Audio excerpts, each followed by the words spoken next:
আজকে আমি আমার বাচ্চারা যেভাবে ওটস রান্না করে খাওয়াবো, তো সম্পূর্ণ ভিডিওটি না টেনে দেখতে থাকুন। আমি আপনাদের মাঝে সেই ভিডিওটি তুলে ধরতেছি।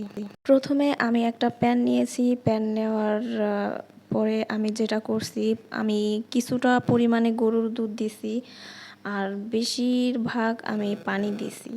কারণ আমার বাচ্চার যেহেতু ১ বছর চলতেছে, এখনও ১ বছর হয় নাই, তার জন্য আমি অল্প অল্প মানে ট্রাই করতেছি গরুর দুধ খাওয়ানোর জন্য।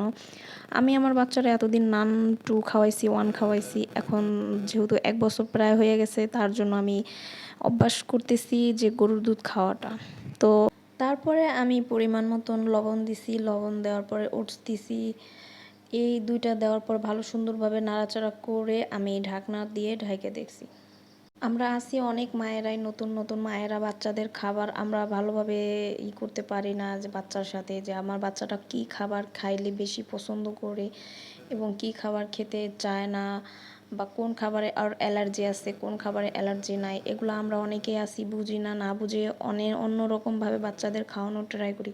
তো আমরা একটা জিনিস আমাদের মাথায় রাখতে হবে সবসময়, যে আমার বাচ্চা কোন খাবারটা খাইতেছে ইয়াম্মিভাবে, এই জিনিসটা, আর কোন খাবারটা আমার বাচ্চা মুখে দিলে ফালাই দিতেছে, খাইতে চায় না, খাবারের জন্য অনীহা, এটা আমাদের মায়েদের বুঝতে হবে। তো সেটা বুঝে আমরা যদি বাচ্চাদের খাবার দিই, তাহলে আমাদের বাচ্চাটা সুস্থ থাকবে আল্লাহর রহমতে। বাচ্চাদের ক্ষেত্রেও একই অবস্থা, যে একই খাবার বারবার বাচ্চাদের দিতে হয় না, আর ওরা একই খাবার খায়া কোনো প্রোটিন পায় না।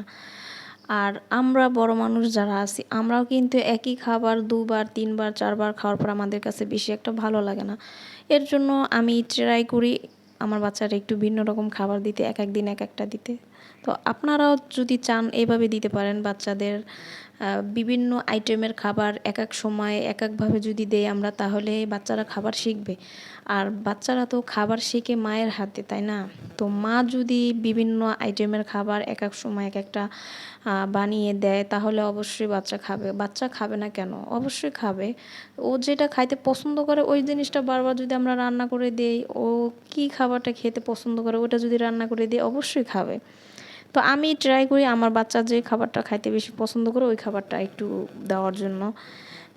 আজকে কথা বলতে বলতে রান্না শেষ হয়ে গেছে, আমার বাচ্চার খাবারও কমপ্লিট হয়ে গেছে। তো সবাই ভালো থাকবেন। এইভাবে রুটিনগুলা যদি মেনে চলি, তাহলে আমাদের বাচ্চারা অবশ্যই খাবে। তো সবাই ভালো থাকবেন। আল্লাহ হাফেজ। আসসালামু আলাইকুম।